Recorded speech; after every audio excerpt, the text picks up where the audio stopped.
I don't know if you experience this. I definitely have.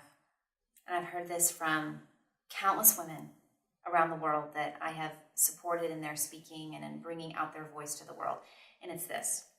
It's this thought that comes up that is so painful, highly annoying, and very restrictive. And the thought is this. The thought goes like this. It's like, who am I to share this ideas or to get out there and speak about this, to do this work in the world? Who am I to share that? There's somebody else out there already sharing something that's very similar, right? And they already made it really big. Like, why would I make any difference? Why would I be any different? Who am I to do this?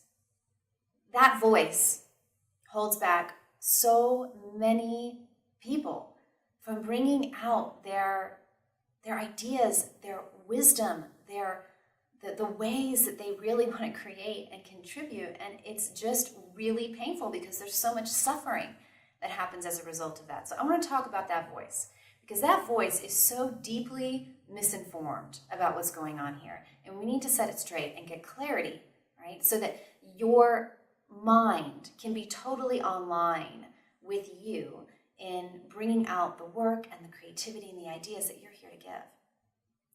So this is what's actually going on, all right? You receive an idea. You receive an incredible thought. You receive an insight, a piece of wisdom.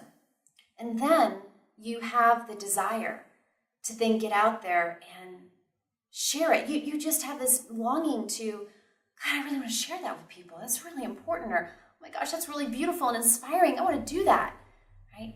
So those two things are present, right? You have the idea, and then you have the desire to share it. Okay? And then you have that troublesome idea that comes along that's like, and who do you think you are? And so that's the situation of what's going on here, okay? Now the reality is that you receiving that idea, that idea, right, is you're just one receptor of many, many receptors for that idea. Chances are, if you're receiving an insight or an idea that feels amazing, all right, that's an idea whose time has come. It's an idea whose time has come. It's ready to come into and enter into our collective consciousness, okay? Now, that idea is it's non-personal. It's just looking for open receptors to get into the mind of humanity, right? It's looking for open messengers. And you happen to be one of those. So there are people out there who are out there receiving ideas that are maybe similar to yours that are open messengers for giving that idea. They're just an open channel. They're receiving it and they're putting it out there. They're receiving it and putting it out there. Okay? Now, just because they're already doing it doesn't make you as a receptor any less valuable or deeply important in the deep intelligence of the path of this idea. The reason why is because an idea, in order for an idea to really be received by those who hear it from someone, it has to have an interesting mix of both the value of the content of the idea and the essence of the person who is delivering it. It's like a very special marriage.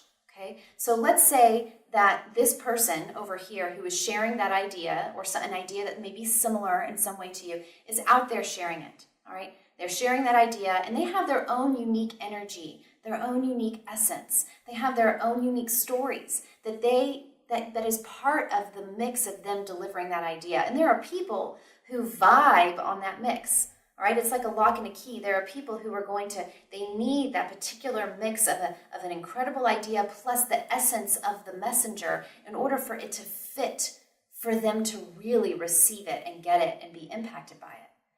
So what that means is that it's extremely important if you receive an idea or insight or wisdom that you feel a desire and a calling to somehow share or contribute with the world. And it could be in a big way, or it could be in a small way. It could be in a group team meeting, or it could be on a big public stage, or just in your local, like a local community gathering of some kind, or something that you want to just share in a post on Facebook. Doesn't really matter the domain. But what's necessary is that you do it, because there are people out there who can only receive that idea from you. Because they, for some magical, mysterious reason, need that unique mix of the content of that idea and your essence in order for them to really get it. All right, so they may go and listen to that person over there speaking about that idea, but they may not really vibe on that person's essence. And so it's not going to hit, it's not going to land for them. But you may have that magical elixir that is needed for them to really receive it and get it. Right? That's why it's so important that you get out there and you say the things that you feel called to say, and you be so fully you.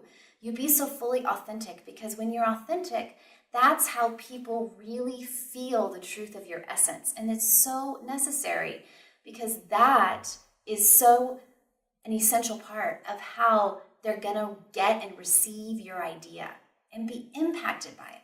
There's this amazing word that's in Greek. It's the word is aletheia, and it means like an opening, right? And an opening in the mind, that moment when you're like, that moment when you've heard an amazing idea and it just hits you and you're like, oh my gosh, wow. And it changes how you see things. And then it changes maybe how you behave and the choices you make or how you interact with people. And that has massive ripple effects in life. So the way that we create those experiences of aletheia for people is that we share the ideas that we're called to share, and we be so fully who we are. Because there are people out there who can only really receive that wisdom or that insight or that idea from you and nobody else.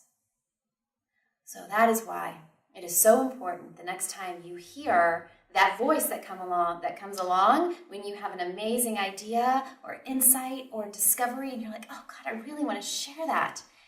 That voice, it's like, who are you to share it? It's like, yo, I'm Casey Baker. I'm designed to share this because I received it and I have the desire, and that's the only permission I need. So remember that.